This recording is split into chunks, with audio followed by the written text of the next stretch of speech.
अभी ये घाट लगा है, अभी मैं घाट में बाइक चला रहा हूँ। काफ़ी मज़ा आ रहा है घाट में चलाने को मुझे। बहुत ही कम आता है क्योंकि बॉम्बे साइड में कुछ घाट और ऐसे नहीं है, तो मज़ा आता है घाट में चलाने के लिए मुझे हमेशा के लिए।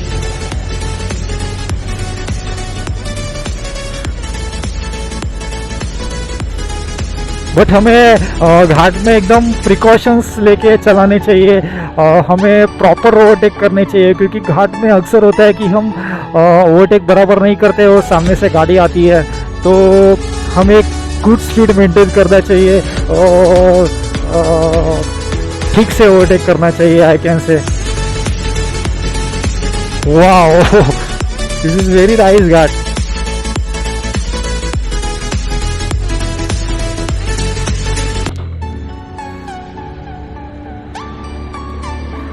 काफ़ी शानदार है और अच्छा है कि बारिश नहीं है घाट पे, तो मैं बहुत ही अच्छे टर्न भर पा रहा हूँ घाट पे एकदम क्रॉस होके।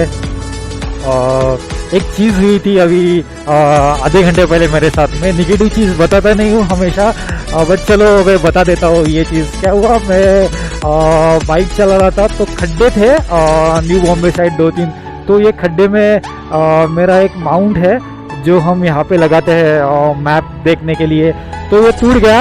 अच्छा, बट माउंट के साथ मोबाइल नीचे नहीं गिरा, इधर ही गिरा मोबाइल, तो बच गया मोबाइल मेरा, नहीं तो बहुत प्रॉब्लम हो जाती है। और मुझे पता चला कि गिरा है, नहीं तो ऐसा हो जाता कि माउंट से मोबाइल गिरा और मुझे पता ही नहीं चलता और मैं आगे चलता, तो ये बहुत मेरे साथ प्रॉब्लम हो जाता। तो ठीक है, ट्रैवलिंग में ये चीज़ें हमें बेयर करनी पड़ती है समटाइम्स, तो कोई प्रॉब्लम नहीं। बट मैं लोनावाला पुणे में माउंट ज़रूर खरीदूंगा बिकॉज दिस इज़ मैंडेटरी। बहुत काम आएगा ये माउंट मुझे मैप फाइंड करने में आगे जाके। मैं आपको एक चीज़ बताऊँ लोनावाला के बारे में, लोनावाला में ना बारिश में आने की एक मज़ा ही अलग है। लोनावाला के सराउंडिंग सिटी में जो लोग रहते हैं, जैसे मुंबई, पुणे और काफ़ी जगह से, गुजरात भी मैं बोल सकता हूँ, काफ़ी लोग पुणे में आते हैं। पुणे में जो हिल स्टेशन है वो एंजॉय करने के लिए, पार्टीज करने के लिए। लोनावाला बारिशों के टाइम और वीकेंड के टाइम हमेशा फुल भरा हुआ रहता है। उन्हें कि हम लोअर क्लास में होते हैं, अपर क्लास में होते हैं, मिडिल क्लास में होते हैं, ये हमारे हाथ में नहीं होता है। बट हमारे पास जो कुछ अवेलेबल है, हम कौन से भी क्लास में पैदा हो जाने दो, मैं खुद लोअर क्लास में पैदा हो चुका हूँ, बट हमारे पास हम कौन से भी क्लास में पैदा होने दो, हमें वो जो हमारे पास जो लिमिटेड लाइबिलिटी अवेलेबल है, हमें उस पे से ही सर्वाइव करता आना चाहिए, उस पे से ही हमें जीना आना चाहिए। मैं पहला था ना, मैं जब भी माँ और पिताजी को कभी कभी मैं आर्ग्यू करता था कि माँ क्यों ये आज का जो राइड है मेरे लिए ना बहुत चैलेंजिंग होने वाला है। मैं सच बता देता हूँ आपको, तकरीबन 800 to 850 किलोमीटर करना, वो भी 2 व्हीलर पे, वो भी मेरे इस FZ बाइक पे। और टू बी वेरी फ्रैंकली मैं आपको बताऊँ, ये जो मेरी FZ गाड़ी है ना, इसमें 149 cc है, यानी कि ये टाइम लगेगी। मैं इसमें मैक्सिमम स्पीड 100-120 की खींच सकता हूँ। अगर यही मेरे पास अगर कोई अच्छी गाड़ी होती है 400 cc की, तो मैं ये डिस्टेंस 18 आवर्स के बदले में ये डिस्टेंस 13 to 14 आवर्स में मैं कर देता।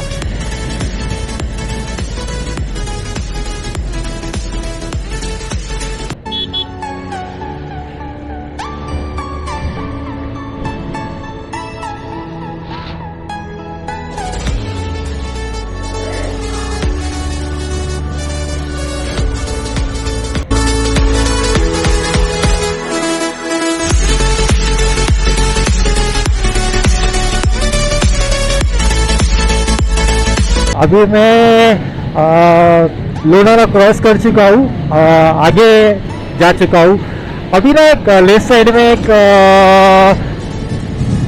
कामशेत करके एक जगह आएगी। मैं आपको बताऊँ, मैं कामशेत में एक वृद्धाश्रम है, किनारा वृद्धाश्रम, मैं उस वृद्धाश्रम से करीबन 2.5 साल से जुड़ा हुआ हूँ।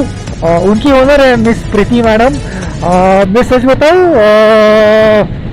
हम उनको भगवान कह सकते हैं, क्योंकि उनका जो कार्य है जो सीनियर सिटीजन लोगों के लिए, जिनका, सॉरी मैंने आपको स्टार्टिंग में एक डिस्क्लेमर दिया था कि आप मुझे कॉपी मत करिए, ऐसे राइट्स मत करिए, तो मैं सच में बोलता हूँ आपको, बिल्कुल भी आप ये रोड ट्रिप्स मत करिए, बिकॉज रोड ट्रिप्स हमेशा डेंजरस होती है, और बाइक पे तो और डेंजरस होती है। मैं आपको बता दूं कि मोस्ट ऑफ द एक्सीडेंट जो होते हैं वो रोड ट्रिप्स में होते हैं। Road transport is always difficult and always dangerous, और सबसे सेफेस्ट ट्रांसपोर्ट रहता है जो एयर ट्रांसपोर्ट रहता है, जिसमें ना के बराबर कुछ ऐसे इंसिडेंट होते हैं। क्या है, this is a matter of only 1 second I can से। मेरा एक रॉन्ग ओवरटेक या मेरा एक रॉन्ग टर्न मुझ पर भारी पड़ सकता है, तो इसके लिए मैं आपको बोल रहा हूँ कि आप ऐसे रोड ट्रिप्स बिल्कुल भी मत करिए, और बाइक पे बिल्कुल भी मत करिए। आप मेरे इस वीडियो को सिर्फ एक एंटरटेनमेंट पर्पज से लीजिए, बट मैं आपको ये ज़रूर कहूँगा कि आप आपका पैशन फॉलो करो। आपका पैशन जो भी हो, आप आपके ड्रीम्स फॉलो करो। आपके ड्रीम्स जो भी हो, आपके ड्रीम्स ट्रैवलिंग नहीं हो सकते, आपके ड्रीम्स कुछ और भी हो सकते हैं, यानी कि आपको कुछ बाय करना है, हाउस, कार, या आपको कुछ अच्छा एजुकेशन लेना है। आपके ड्रीम्स कुछ भी हो सकते हैं, बट आपको ड्रीम्स फॉलो ही करने हैं।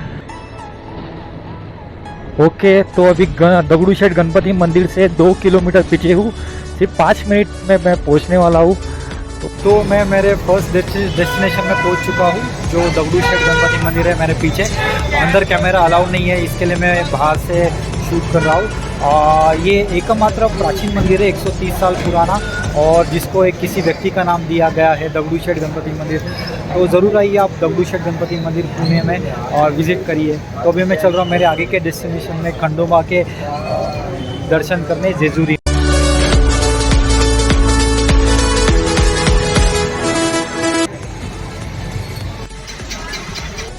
ओके देन, दर्शन हो चुके हैं श्रीमंत दगड़ू शेठ हलवाई गणपति मंदिर में जाके मेरे काफ़ी अच्छे दर्शन हुए, भीड़ कम थी। मैं वापस बताना चाहूँगा, काफ़ी शानदार मूर्ति है दगड़ू शेठ गणपति मंदिर की। वो मूर्ति देख के ही एक मन को सुकून मिलता है, अच्छी मूर्ति है। तो अभी मैं जा रहा हूँ मेरे नेक्स्ट डेस्टिनेशन पे, जो है जेजुरी। जेजुरी में मैं जा रहा हूँ खंडोबा देव जी के दर्शन करने, और जो यहाँ पे मुझे बता रहा है 1 hour 30 minutes और 50 किलोमीटर्स। तो अभी बजे हैं 10:30, मैं पुणे छोड़ रहा हूँ अभी और निकल रहा हूँ जिन्नर के लिए, खंडोबा के दर्शन करने के लिए। मैं बताऊँ आपको, कल मैं सो गया था 1:30 बजे और मुझे 4 बजे वापस उठना था, because 5 o'clock I have to leave. But मैं आपको बताऊँ, मैं फुल फ्रेश हूँ, नींद बिल्कुल नहीं आ रही है। इवन मैंने ब्रेकफास्ट भी नहीं किया है। मैं अभी ब्रेकफास्ट करूँगा। अभी हाईवे पे अगर कोई अच्छा होटल मिले जहाँ भीड़ कम हो, और मेरे गैजेट भी चार्ज करूँगा। भी सन थोड़ा हाई होने चालू हो गया है, बारिश नहीं है, एक अच्छी बात है मेरे लिए। अभी मुझे शायद फुल ग्लोव्स पहनने पड़ेंगे, ऐसा मुझे लग रहा है, नहीं तो ये मेरे हाथ के आगे के फिंगर टैन हो जाएंगे। और अभी फ़िलहाल मुझे भूख भी लग रही है थोड़ी थोड़ी, तो मैं अभी किसी हाईवे पे कोई अच्छा सा रेस्टोरेंट देख के रुक जाऊंगा, और चाय भी पीनी है अभी मुझे।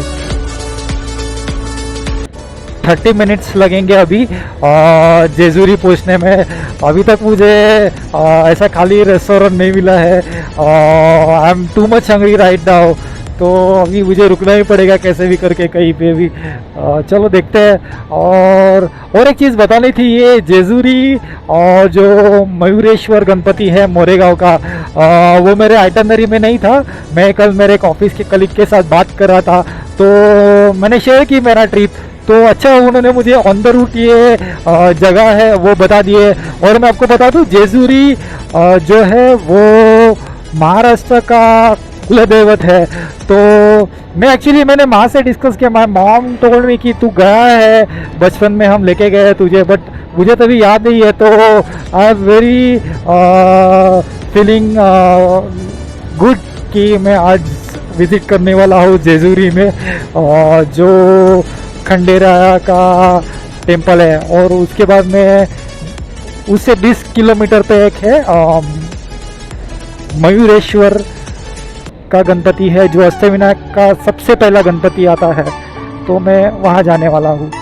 अभी फ़िलहाल तो मुझे कैसे भी करके खाने के लिए रुकना ही है, क्योंकि अभी मेरा स्टमक पूरा एम्प्टी है। मैं सिर्फ चॉकलेट्स का है सुबह से, कैडबरीज का है, तो अभी मुझे कौन से भी हालत में रुकना पड़ेगा कैसे भी करके। चलो रुकता हूँ। अभी तो जाना है जेजुरी खंडेरिया के दर्शन करने के लिए। उसके बाद जाना है मयूरेश्वर गणपति देखने के लिए मोरेगांव में। उसके बाद में जाना है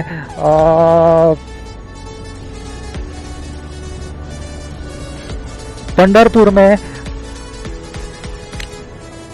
विठल रुक्मिणी मंदिर में दर्शन करने के लिए विठुराया जी के। और उसके बाद में जाना है मुझे अक्कलकोट में, जो सोलापुर है, स्वामी समर्थ महाराज जी का मठ है। और उसके बाद मुझे लास्ट डेस्टिनेशन जाना है, जो अक्कलकोट से 300 किलोमीटर दूर रहेगा, हम्पी।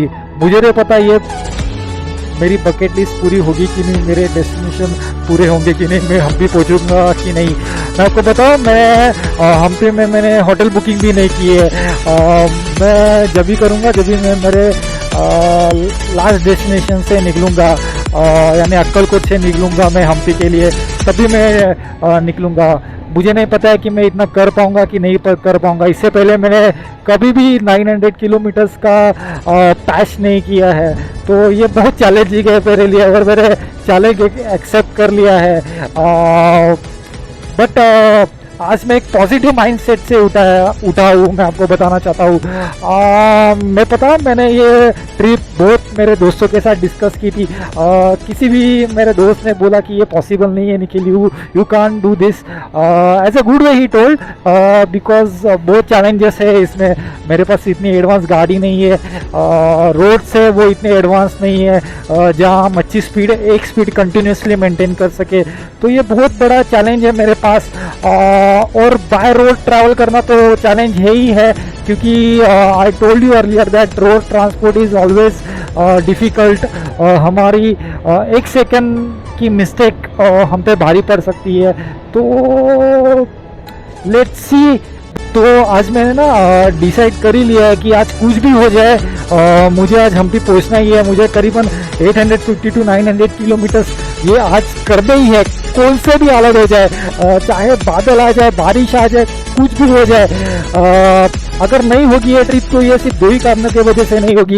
इधर मेरा कुछ बड़ा एक्सीडेंट हो जाए जिधर मैं आगे नहीं बढ़ पाऊँ, यानी कि अगर मेरा कुछ छोटा मोटा एक्सीडेंट हो गया तो मैं बिल्कुल आगे जाऊंगा, बट मेरे साथ कुछ बड़ा एक्सीडेंट होता है तब मैं आगे नहीं बढ़ पाऊंगा, दैट ऑब्वियस। या दूसरा ऑप्शन है कि ये मेरी गाड़ी ख़राब हो जाए, ये गाड़ी आगे चलने के लायक नहीं हो जाए, तभी ये 2 ही रीज़न के वजह से ये ट्रिप रुक सकेगी।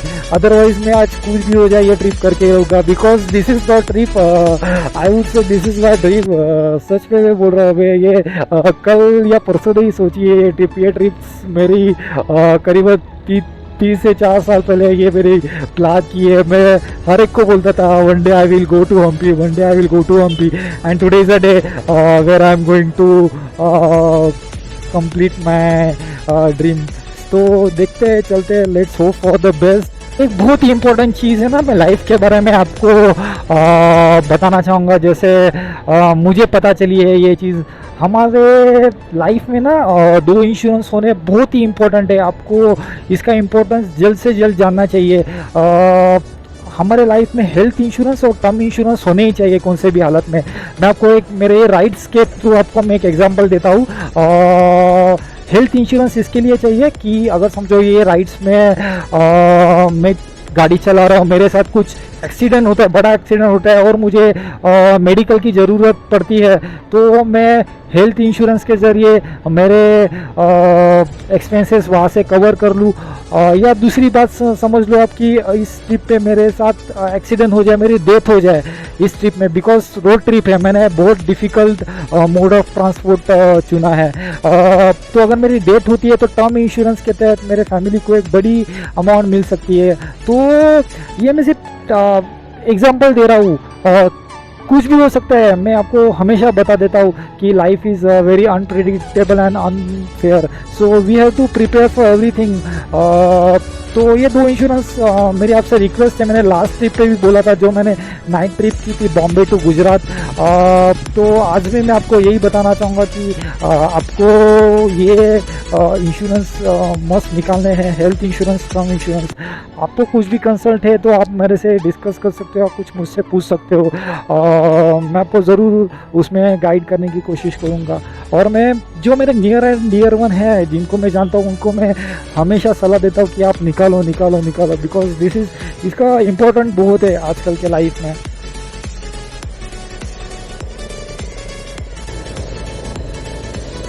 एक चीज़ तो अभी तक मेरे लिए अच्छी हुई है 12 बजे तक, कि मुझे बारिश नहीं मिली है, नंबर 1। और नंबर 2, मुझे धूप भी नहीं मिली है। देखो आप मेरे सामने देख सकते हो कि टेम्परेचर एकदम प्लेजेंट है। तो बारिश अच्छा नहीं है तो मैं अच्छा स्पीड पे मैं गाड़ी चला रहा हूँ। और धूप नहीं है तो मैं सन से मुझे कुछ प्रॉब्लम होगा नहीं, मैं डिहाइड्रेटेड होऊंगा नहीं। तो अच्छा है मेरे लिए आज का day. God is always with me, I can say I am really blessed guy.